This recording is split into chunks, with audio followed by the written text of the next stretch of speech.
What's up, everybody? It's your favorite coach's favorite coach. And in today's Paradigm Shift episode, we're going to talk about Markelle Fultz and his broken shot.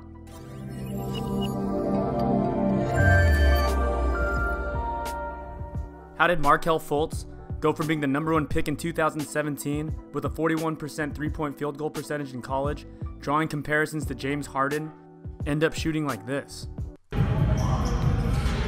Sometime around training camp 2017, his shot drastically changed, and he's yet to play a full season with the Philadelphia 76ers. There's a lot of speculation and scrutiny surrounding this story, namely this mysterious injury he had to his shoulder, his muscle imbalance. There's a lot of media personalities and YouTube experts who seem to believe that this is a made-up injury.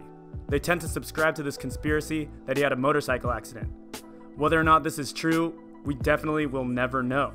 Anyone who's had a shoulder injury before can attest it can heal wrong, especially if you try and play through it. But let's take him for his word and ignore that for this video. There's so many other issues surrounding Markelle's shot that this isn't even that relevant. Sometimes the real causes for certain issues are the most simple and obvious ones. Muscular imbalance can be a serious problem, especially for basketball players and especially for shooting.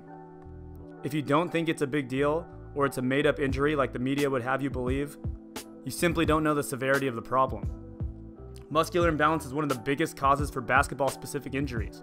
I would say it's the second next to overuse. YouTube guys like Mike Rizemba were basically insinuating that the muscle imbalance injury was fabricated. He obviously doesn't have much of an understanding of the concept, confusing it with muscle symmetry or a lateral muscular imbalance. But the most common imbalances in the human body are going to end up being front to back. In other words, agonist and antagonist muscle imbalances. If your agonist or working muscle overpowers your antagonist or inhibiting muscle, for example, if you have a really strong bicep and really weak triceps, as Nick Kersan would say, it would be like driving full speed without adequate brakes. It's also important to note that the muscle imbalance is not in itself an injury, but playing with one could be dangerous. It's a major cause for ACL tears and back issues, because what does everybody want? They want pecs and abs. And if you don't evenly train your back and lower back, you're asking for problems. So you can see how this would lead to body control issues and ultimately injury. You want muscular balance. And if you end up getting hurt and your body ends up compensating for that, your body may not heal correctly. In Markelle's case, as far as shooting goes, the upper trap is the agonist muscle, while the levator scapulae is the antagonist. We all know everybody works on their traps. No one goes to the gym saying, I'm gonna really hit my levator scapulae today. But this imbalance leads to uncontrolled movement of the shoulder, hence his scapular dyskinesis. Another belief is that it's psychosomatic. He psychologically believes he can't shoot and is making all these adjustments, and it's like a self-fulfilling prophecy. He can no longer shoot at an NBA level. I think this is definitely true. This, coupled with his recent struggles, has created a negative feedback loop. But before we get into that, let's take a look at his shot. At the University of Washington, he was a pretty good shooter, shooting 41% from three-point range. But he shot on the way down. This is most likely due to his superior athleticism, and that form was an adaptation to his game. When he was in college, he was still shooting fine because this was just a bad habit that he was able to get away with because he was so much better than everyone. But ultimately, this led to a slower release by NBA standards. And his coaches and trainers wanted to be proactive and fix that so he could get his shot off quickly. Remember, at the time he was being compared to James Harden. So I think initially they wanted to speed up that shot, release the ball at its apex, and develop into an all-star. The common misconception is that he was a great shooter prior to his rookie season. He did shoot well at the college level, and he shot fine in the summer league. But if you pay attention to the film, you could see he wasn't shooting as well as people thought. During the summer league, when he missed bad. He was banking shots and rattling a lot of them in. He certainly wasn't wetting it like Curry or Harden. So why was he still able to get the ball into the basket? That was because he was shooting with more confidence. This is the psychological component to his issues. His shot wasn't perfect, but he wasn't constantly doubting and questioning himself and focusing on the mechanics. He was simply letting it go and trusting the results. That's why he was able to score. Nowadays, he literally cannot put the ball in the basket. So it's definitely a psychological problem along with that muscular imbalance. And you can see that in his rookie season form. The shot was lowered and his arms were extended out in an exaggerated L shape. Why would his trainers have him do that? I think it was to address shooting on the way down. When there's less length and area variables to control on the way up, it'll be easier to time the release at the top of his shooting motion. Unfortunately, due to his muscle imbalance, this translated out into a jerky, spastic release, and a hitch. Additionally, it's simply not safe at the NBA level because the ball is just way too exposed. Unless of course he's obscenely open, which, if he keeps shooting like this, he will be. So to summarize his shooting journey up to this point, he shot better and slower in college, but he shot on the way down. This adaptation naturally occurred because he didn't have control of his shooting kinetic chain. If he would have continued shooting like this, he would have plateaued shooting 30 to 35% from behind the arc. But at least he still had some confidence and he wasn't overthinking. His trainers knew it wouldn't translate, so now he has to alter his shot. He lowered and extended his arms to try to eliminate shooting on the way down. And once again, the imbalance manifested itself as a spastic release. When you're explosive, it's a lot harder to time and control your release. The goal of shooting is to transfer energy through a kinetic chain in as close to a singular motion as possible. It'll obviously be easier to control when there's a much smoother and slower chain.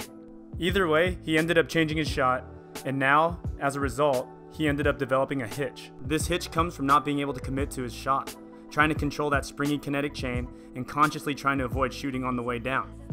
The hitch is going to negatively impact your shot because it negates all the upward singular momentum you've generated. So your shot ends up only being everything from the hitch point on. Now he's almost lost, without a consistent shot and no belief in his mechanics. And, given shots like these, we can also see that he hasn't been able to commit to a specific philosophy. But this pump fake free throw is significant. It clearly wasn't a slip, and it perfectly embodies his mindset towards shooting.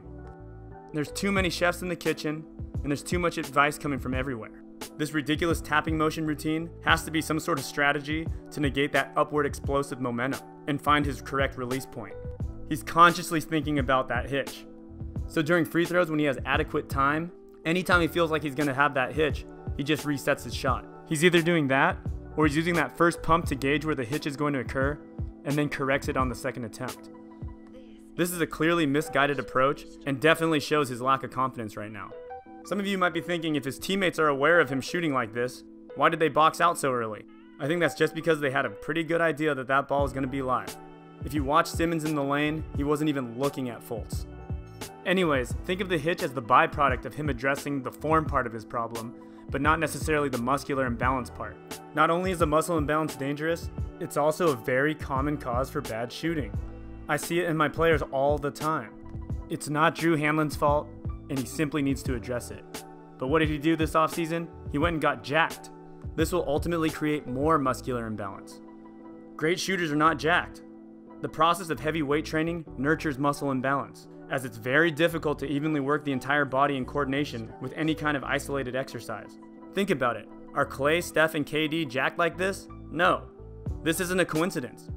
It's also not a coincidence that Dwight Howard is built like a tank and can't shoot a free throw. Muscular imbalance leads to less control of the kinetic chain. If consistency and absolute body control are the foundations of shooting, would you want a sequence of muscles firing at different speeds? No. If you want to learn how to strengthen your body safely and in unison, refer back to our LeBron James video, where we give you guys examples of the exercise LeBron's doing. But anyways, I've digressed. Back to Markelle. What's interesting is he only shoots well from the mid-range when he keeps the ball high and just flicks it.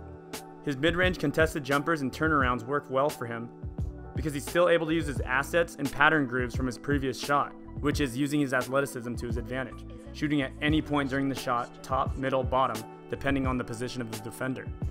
But that momentous three he hit this year wasn't anything to write home about. He's not really getting better. This is definitely a frustrating process, but he clearly lacks a shooter's mentality. You do not want to have to overthink your shot and consciously be doing it. You want it to happen effortlessly and just trust your form and live with your results. So my advice to Markelle is, find one philosophy, commit to it, and believe in it.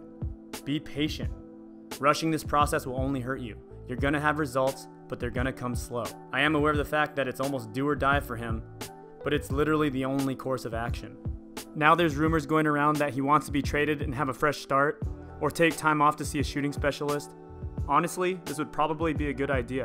There's a lot of pressure in Philly, and so far everything they've tried has only made the problem worse. Also, another big case for him is he's modeling his game after the wrong archetype. All those Harden comparisons were simply unfair. I wouldn't go up to Zion and tell him he should be the next Steve Nash. Harden generates rhythm while getting space and gets his shot off quickly and smoothly. Fultz is still very raw.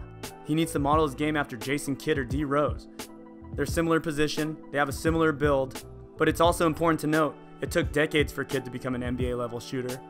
And when he did, he also had a slow, methodical release. And D Rose didn't even become a good shooter until he lost some of his explosiveness. Again, I root for all of these players. I really feel for Markelle.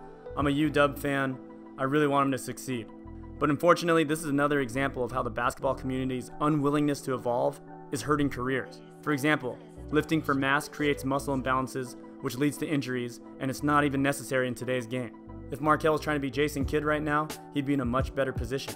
And finally, the media creating these false narratives which never address the actual tangible problems that would help young players going through similar situations. Like I said, if you're interested in learning more, check out our website, courticalhoops.com.